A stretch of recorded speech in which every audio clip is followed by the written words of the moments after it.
Welcome to footballgameplan.com, where football makes sense. I'm Emory Hunt, the czar of the playbook. Bring you a Week 8 NFL matchup between the Seattle Seahawks and the Oakland Raiders. Now, the Seahawks come into this game, impressive victory against the Cardinals division matchup. Now, what they have to do in this old AFC West rival offensively, I look at Hasselbeck's ability to pass on the move. The reason why I say that, because Oakland will put pressure on the quarterback and force Hasselbeck out of the pocket anyway. So it's up to Hasselbeck where he's most effective throwing on a run, making plays on the move. His passing has to be precise this week, especially against that Raiders defense. Now look at that interior offensive line versus the Raiders D-line. The Raiders have problems stopping the run, especially teams that can run the football downhill. Now, I know the Seahawks love to run off tackle a lot, but they might want to change it up a little bit and run a little bit more downhill, down the middle, down that A-gap. That's something you want to take a look at this week. It may be more effective as opposed to what you're used to doing in your offensive running attack. Now look at the matchup between their two rookies, that former Big 12 rookies. They used to go to each other in college. Russell Okung versus Lamar Houston.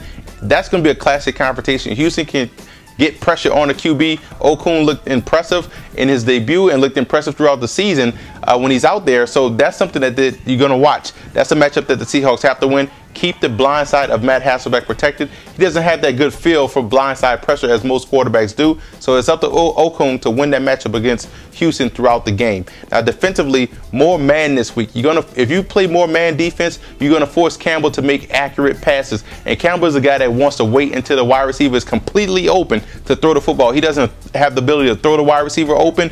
He wants to wait and see the wide receiver to be clear as day, wide open, with a big sign said "hit me." So that's something that you want to do this week. More man coverage should help out a lot. And you also want to have 11 men to the football. Zone blitzing or delayed blitzing is going to be key. Keeps the Raiders offense at bay and keeps Campbell guessing back there in the pocket. Now the Raiders, you have to stay committed to the run. You run the football well throughout especially with McFadden back there. And I know the Seahawks are stout against the run, but stay committed to the run is going to give yourself a shot to do whatever you want to do play action wise later on in the game. And more McFadden and Bush in the screen aspect. The Seahawks want to tee after the quarterback. They want to get up the field and force the issue with the pass. So the way you neutralize that pressure is a lot of screen games.